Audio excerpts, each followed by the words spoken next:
Bonjour Laure Mondeville, Bonjour. vous êtes grand reporter au Figaro, ancienne correspondante en Russie et vous êtes aussi co-auteur de cet essai Quand l'Ukraine se lève chez Talon Éditions.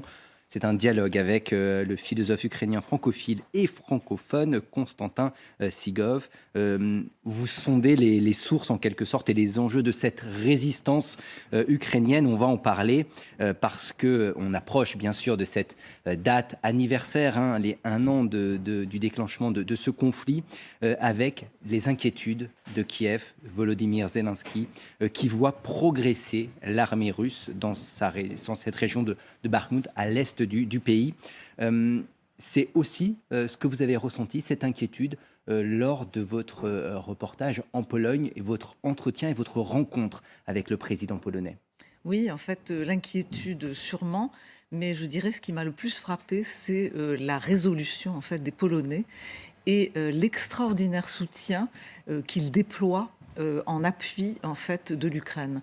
Et c'est vrai que j'ai fait une sorte de tournée auprès de différents responsables politiques, mais aussi avec des entrepreneurs, des jeunes polonais qui ont ouvert tous leurs bras en fait à l'Ukraine quand ils ont déferlé en tant que réfugiés l'an dernier, il y a exactement 1 an. Et c'est vrai que tous répétaient la même chose, qu'ils se sont étonnés eux-mêmes, c'est-à-dire ça a été un mouvement absolument spontané d'accueil. Ils se sont tous précipités par milliers pour aller chercher ces familles sur la frontière, pour les installer dans leurs appartements, pour leur louer des appartements à leurs propres frais. Enfin, ça a été aussi bien au niveau de l'État qu'au niveau de la société quelque chose d'absolument extraordinaire. Et un analyste, en fait, me rappelait la formule d'un parlementaire polonais qui disait: c'est une nouvelle insurrection polonaise. Vous savez qu'il y a eu dans l'histoire de la Oui. Pologne des insurrections successives contre l'Empire russe pour recouvrer leur indépendance qu'ils avaient perdue, puisque la Pologne avait disparu pendant près de 123 ans de la carte de l'Europe. Et j'ai trouvé ça tout à fait extraordinaire de cette idée de la continuité à la fois historique et territoriale. C'est-à-dire Le que président polonais, Andrzej Duda, qui dit les Polonais n'ont pas oublié ce qu'est l'occupation russe, ce qu'est une invasion russe et comment l'armée russe se comporte. Son arrivée signifie la mort, la brutalité, une lutte sans merci. tout à fait, c'est cela aussi que répétaient les gens. Et ce qui est frappant, c'est que cette mémoire est inscrite dans chaque famille et dans l'ADN, en fait, de chaque famille polonaise. Que disait un autre responsable, il disait, vous savez, chaque Polonais est un spécialiste en russologie. On n'a pas besoin d'avoir fait un doctorat ici pour comprendre dans notre chair intimement la menace que représente le Et pouvoir pas russe. besoin d'aller chercher dans une mémoire trop ancienne. Tout Les à fait. derniers soldats russes ont quitté le pays en 1993. C'était Exactement. hier. Exactement, c'est-à-dire qu'il ne faut pas oublier que non seulement la Russie, en tant qu'empire, a participé en première ligne au dépeçage de la Pologne au XVIIIe et ça a continué 19e siècle, mais aussi a envahi à plusieurs reprises, en même temps d'ailleurs que l'Allemagne nazie au XXe, et d'abord la Russie bolchevique, puis après Staline. Et donc, si vous voulez, il disait tout le temps, 1939, c'est hier pour nous. Et ce qu'on voit aujourd'hui, c'est la même chose quand on voit ces soldats, par exemple, qui sont abattus, ou ces civils avec une balle dans la nuque, les mains derrière le dos, les viols à Boutcha, Irpin, etc. Pour nous, ça nous rappelle Katyn, ça nous rappelle le comportement de l'armée russe sur notre territoire. Et donc, c'est extrêmement vivant, extrêmement tenace. Et c'est pour ça qu'ils sont en première ligne. Et je vous dis, ils constituent une sorte de hub logistique aujourd'hui extraordinaire. Et ils ont été en première ligne pour l'aide militaire, évidemment, à l'Ukraine. Et on y vient justement à ce sujet des livraisons d'armes Oui. demandées par Volodymyr Zelensky. Et ces demandes sont répétées. Des armes qui transitent effectivement en grande majorité par la Pologne, qui a commencé d'ailleurs la formation de militaires ukrainiens. Tout à fait. Sur le maniement, la conduite des chars Léopard notamment. Il y a urgence pour vous à armer de façon beaucoup plus massive l'Ukraine? Tout à fait. Alors ça, j'ai vu aussi un haut responsable militaire, le chef d'état-major adjoint de l'armée ukrainienne, le général Blazeusz, qui lui a dit Time is of the essence. C'est une question de temps.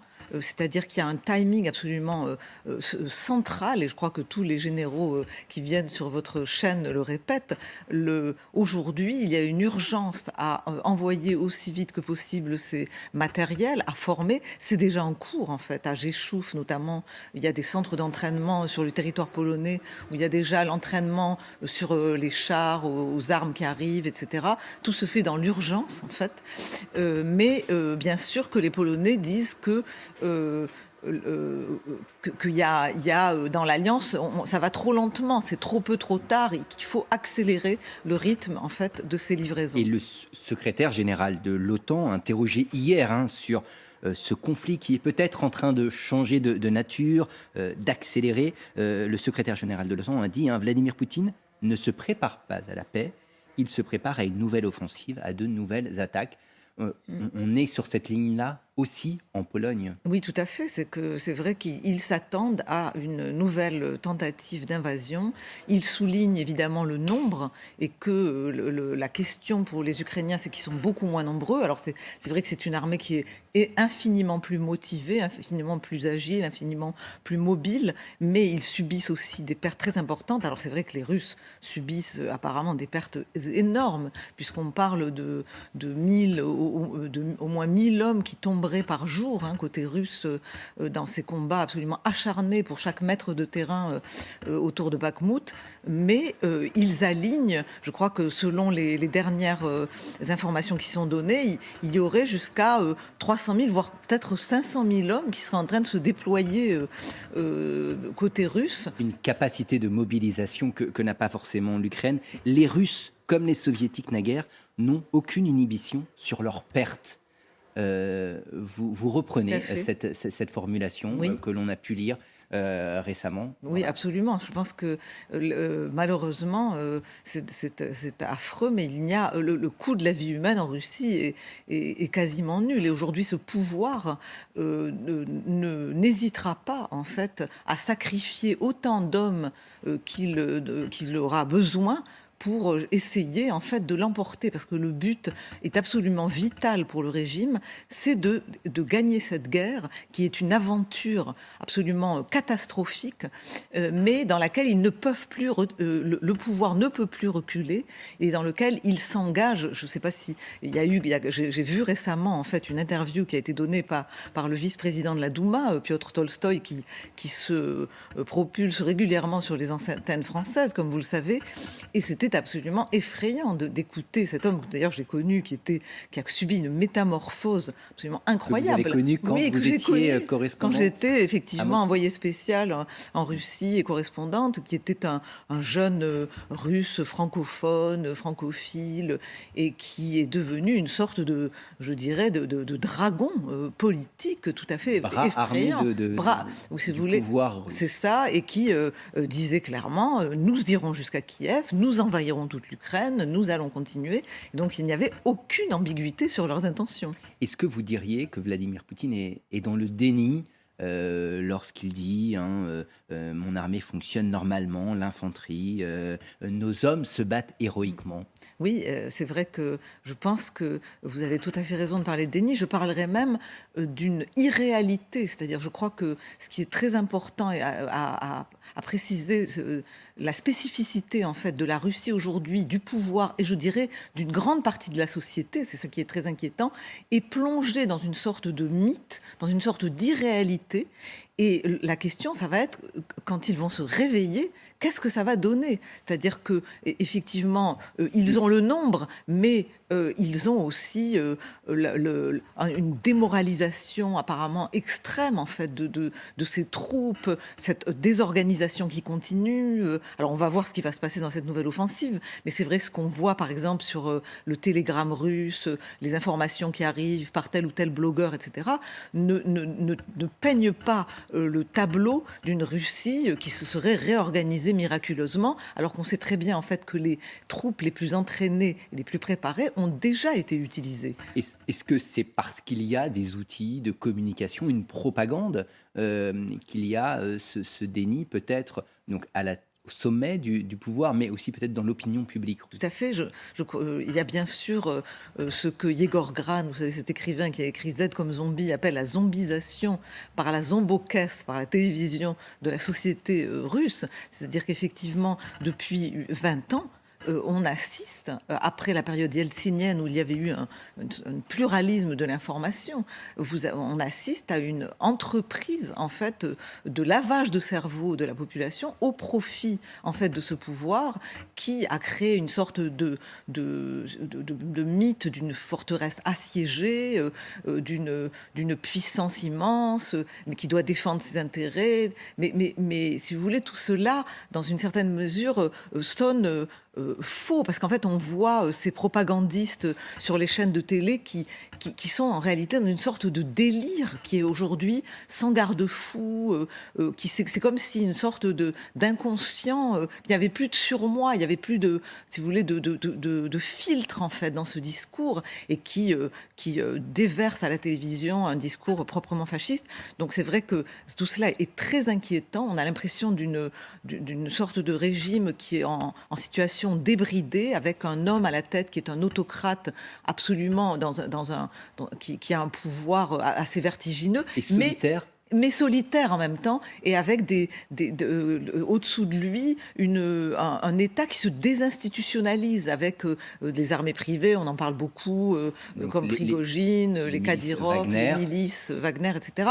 Donc il y a ce pouvoir et une désinstitutionnalisation en fait du reste du fonctionnement de l'État qui montre une forme aussi de déliquescence, mais ça n'empêche pas malgré tout qu'il continue d'y aller, il continue d'avancer. Donc c'est vrai qu'il ne faut pas non plus sous-estimer en fait leur persistance pour les mois qui vont venir. Revenons un instant sur la situation de la Pologne et le jeu diplomatique qui s'opère et qui va s'opérer au cours des prochains jours. Le président des États-Unis, Joe Biden, a annoncé qu'il se rendrait en Pologne du 20 au 22 février. Afin de marquer en quelque sorte l'anniversaire de ce conflit. La Pologne est résolument, plus que jamais, atlantiste aujourd'hui. C'est ce que vous avez constaté. Tout à fait. C'est-à-dire que la Pologne, si vous voulez, comprend très bien, comme le reste de l'Europe centrale, mais peut-être plus que tout autre, qu'aujourd'hui, sa garantie de sécurité, c'est l'OTAN. Et c'est les États-Unis, la puissance militaire américaine. Et cette capacité, effectivement, Absolument. à avoir une défense. Et si vous voulez, leurs intuitions des années 90, quand ils avaient plaidé, quand vous vous souvenez que contrairement à ce que raconte aujourd'hui la propagande russe, qui dit en fait que c'est les Américains qui ont insisté pour élargir l'OTAN, dans les années 90, quand Bill Clinton était au pouvoir, c'est l'Europe centrale, c'est-à-dire les grands héros de la période de la dissidence, Adam Michnik, Václav Havel, Lech Walesa, etc., qui sont allés à Washington faire le siège, Lennart Meri pour les Estoniens qui sont allés à Washington pour plaider pour justement l'élargissement de l'OTAN en disant il y aura une rechute de ce régime, nous le sentons venir. C'était déjà en 93-94, avec la guerre de Tchétchénie, ils avaient senti en fait que les choses se reconstituaient et ils avaient plaidé. Et aujourd'hui, évidemment, c'est leur sécurité. Et il faut voir cette relation polono-américaine est une relation aujourd'hui tout à fait fascinante à observer. J'ai vu en fait l'actuel ambassadeur des États-Unis à Varsovie, qui est, c'est assez romanesque d'ailleurs, le fils du grand penseur Brzezinski. C'est Marc Brzezinski qui est le fils de son père. Vous savez, cette personnalité qui a influencé la politique étrangère américaine pendant des décennies et qui avait prévu que l'Ukraine, c'était le point le plus important pour l'avenir de l'Europe. Et son fils est aujourd'hui aux commandes de l'ambassade. Et il dit, alors que nous sommes idéologiquement en désaccord, puisque nous sommes une administration démocrate et on a un gouvernement conservateur à Varsovie, nous sommes en état de fusion actuellement. C'est une relation ultra proche, qui Et n'a le jamais été aussi proche. Oui, le président polonais Duda a d'ailleurs été très proche de Donald Trump avant effectivement d'avoir cette proximité avec Joe Biden qui Tout à fait. s'affichera donc du 20 au 22 février avec un discours du président américain qui redira sans aucun doute les États-Unis soutiendront l'Ukraine aussi longtemps qu'il le faudra. C'est important, cette prise de parole répétée des États-Unis dans ce conflit et aussi les armes que fournissent Washington. Tout à fait, c'est fondamental. Je crois que la venue, en fait, du président américain dans ce contexte géopolitique où on a une sorte de retour de l'Amérique inattendu pour certains, parce que souvenez-vous, depuis l'époque Obama, puis après Trump, il y avait vraiment une sorte au contraire de retrait partiel en fait d'Europe. Il y avait eu le pivot vers l'Asie sous Obama. Trump avait fait une sorte de pression énorme en fait sur l'Europe pour qu'ils contribuent plus à leur défense, etc. Et aujourd'hui, on voit ce retour des États-Unis en première ligne. Alors c'est vrai que c'est très symbolique et très important, mais il faut savoir aussi, il y a eu par exemple des articles dans la presse américaine, notamment dans le Washington Post, qui soulignent que les Américains pressent en même temps les Ukrainiens de profiter de ce moment particulier où on vient de leur voter une aide militaire très importante, où il va y avoir ces arrivées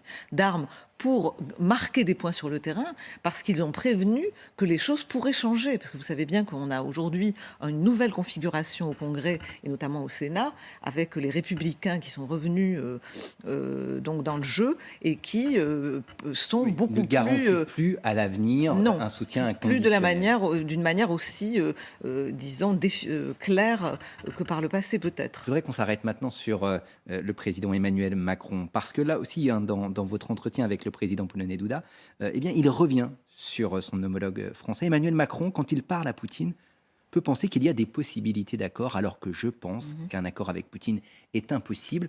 Oui. Comment analysez-vous aussi notre rapport à la Russie, le rapport du président français à Vladimir Poutine? Oui. Vous savez que j'ai fait un article il y a quelques jours dans le Figaro justement sur cette relation franco-russe et ses origines en fait. Et c'est vrai que je crois que Emmanuel Macron s'inscrit en fait dans une lignée française qui n'a finalement pas bougé depuis la fin du XVIIIe siècle et qui est cette idée à la fois de la crainte et de l'attirance en quelque sorte, dites-vous. Exactement, une sorte de crainte, de fascination pour aussi la force, pour l'autocratie, une attirance et l'idée en fait que la France a une relation particulière parce qu'il faut qu'elle fasse équilibre avec d'autres puissances, que ce soit l'Allemagne au 19e et 20e ou les États-Unis. On se trompe justement, vous soulignez d'ailleurs que les 5 principaux candidats à la dernière élection présidentielle affichait, revendiquait cette relation qui devait demeurer forte avec Moscou. Oui, moi je pense que aujourd'hui, aucune des conditions ne sont réunies pour qu'il y ait une relation fructueuse et fertile de confiance et qu'on puisse faire la moindre confiance actuellement à Moscou pour n'importe quelle négociation qu'il veut imaginer Emmanuel Macron. Et donc, si vous voulez, ça montre une naïveté et un aveuglement stratégique persistant de la France depuis plusieurs décennies, et notamment depuis l'arrivée de Vladimir Poutine au pouvoir, qui est totalement dommageable, parce qu'en fait, aujourd'hui, encore une fois, les Français n'arrivent pas à penser le fait qu'on a à Moscou une rechute d'un régime néo-totalitaire qui ne fonctionne pas comme nous. Quand on croit voir quelqu'un qui se bat pour un territoire, ce n'est pas du tout ce qui se passe aujourd'hui. On est dans un conflit de civilisation aujourd'hui. La Russie se bat contre l'Occident. Il ne cesse de le dire. Peut aujourd'hui penser déjà construire l'après-Poutine? Est-ce que Paris, Emmanuel Macron, devrait le faire? Et comment ? Moi, je pense qu'on peut toujours réfléchir à ce qui se passera après, mais c'est extrêmement difficile, puisque aujourd'hui, bien malin est celui qui pourra réfléchir à qu'est-ce qui va émerger, en fait, de cette confrontation ultra dangereuse. Ce que l'on peut faire, c'est utiliser l'extraordinaire opportunité stratégique et géopolitique qui émerge en Europe avec l'Ukraine et la résistance ukrainienne et l'émergence de l'Ukraine comme une puissance à terme militaire et potentiel de première importance en Europe, et aussi la réémergence de l'Europe orientale. Parce que s'il y a un fait positif sur lesquels les L'Europe Français, centrale, l'Europe centrale et ouais, c'est ça. orientale, c'est-à-dire effectivement, les Français doivent repenser en fait leur vision stratégique européenne. Ils sont pour l'instant dans une vision complètement bloquée dans les mécanismes du passé. Aujourd'hui, cette Europe orientale va complètement bouleverser la donne en Europe. Et donc les Français devraient être au rendez-vous. Et je peux vous dire qu'à Varsovie, il y a beaucoup de gens qui m'ont dit la France n'est pas tellement dans le tableau pour nous. Ils voient, ils sont en train de renforcer tous leurs liens avec tous ces pays, ces 11 ou 12 pays de cette région-là, et ils se demandent où sont les Une Français. France sous les radars. Merci beaucoup, Laure Mondeville. Je rappelle, vous êtes co-auteur de cet ouvrage Quand l'Ukraine se lève avec Constantin Sigov. Merci beaucoup d'avoir répondu à nos questions.